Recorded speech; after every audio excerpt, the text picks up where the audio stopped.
It began on a calm Saturday morning when my husband, David, received an unexpected call from his employer. For nearly 5 years, David had devoted himself to the company, working long hours with little personal interaction outside of professional matters. But that morning felt different. His boss, Mr. Richardson, had invited both David and, quite unexpectedly, me to spend the weekend at his secluded cabin. My first thought was that David would politely decline, assuming it was a thinly disguised work meeting.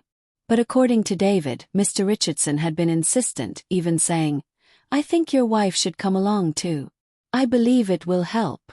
I couldn't understand why he would want to meet me at all. My life was far removed from corporate circles. I managed a small bookstore in town and spent my free time organizing charity book drives. High-level business gatherings were far from my world. Still, there was a certain weight in David's tone that told me this trip mattered. We packed lightly, uncertain of what to expect. The drive was long yet peaceful, with tall pines flanking the narrow, winding road. The steady hum of the engine was almost soothing, easing the questions running through my mind. When the cabin finally came into view, it looked like something from a painting, rustic yet inviting, nestled deep among the trees. Golden sunlight filtered through the leaves, casting a warm glow over the weathered wood. Mr. Richardson greeted us at the door himself. He wasn't the stern, intimidating figure I had imagined from David's stories. Instead, he appeared approachable, almost gentle, though his eyes carried a weight of experience. He welcomed us warmly, insisting we make ourselves at home. What followed would alter the direction of my life in ways I could never have foreseen. The weekend wasn't about spreadsheets or company goals. It was about reflection, about speaking honestly and listening deeply. On our first evening, we gathered by the fireplace, the soft crackle of burning wood filling the pauses between words. Mr. Richardson began to share his own story. Years ago, he told us, he had come close to losing everything, not only his business but his family. He spoke candidly of mistakes made, of the crushing demands of responsibility, and of how easily one can lose sight of what truly matters. Looking between David and me, he said he recognized the early shadows of his own past mistakes, the slow drift that comes when work consumes life. His words struck something in me. Our marriage was steady but distant.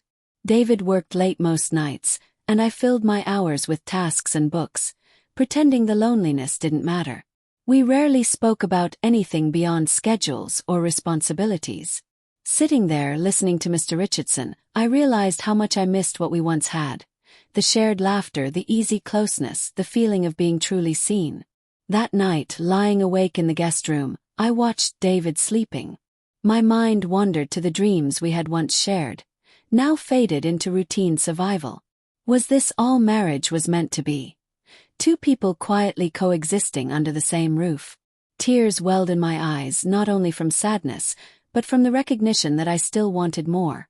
Not in terms of possessions or grand gestures, but in emotional closeness and shared moments that made life feel full.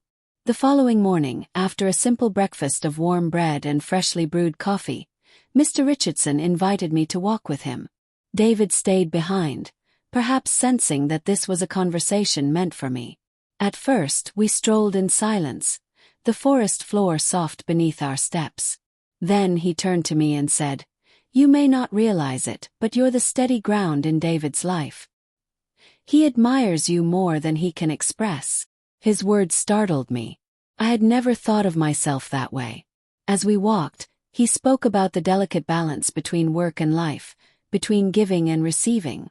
In those moments, he stopped being just David's boss. He became a mentor, someone who understood the quiet strain of keeping a relationship alive in a busy world. When I returned to the cabin, something inside me felt clearer.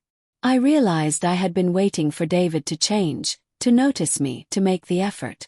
But perhaps I needed to take the first step. That evening, as the sun dipped behind the mountains, casting streaks of gold and rose across the sky, I asked David if we could talk, truly talk. Wrapped in blankets on the porch, I told him about my loneliness, my fears, and my hope that we could find our way back to one another, not as strangers under the same roof, but as partners in every sense. To my surprise, he didn't grow defensive. Instead, his eyes glistened with unspoken emotion. "I felt it too," he admitted quietly. "I just didn't know how to fix it." We made a promise that night, not to rebuild everything at once, but to start small. Morning coffee together, weekend walks without our phones, conversations about dreams instead of only responsibilities. By the time we left the cabin the next day, something between us had shifted. Mr. Richardson shook my hand and said softly, "I'm glad you came." Months have passed since then. Life isn't perfect, but we're closer now. We laugh more. We argue less. We plan small joys together, planting a garden, hosting a community event. David has changed, but so have I. I stopped waiting for life to hand me meaning. I began creating it myself. Not all turning points arrive with dramatic moments or loud declarations. Sometimes they come quietly, disguised as a simple invitation to a cabin in the woods. For me, that weekend became the moment I remembered what it meant to truly love and be loved. And the cabin still stands, silent among the pines, a witness to the weekend that not only saved my marriage, but restored my hope. "I will always be grateful I said yes,"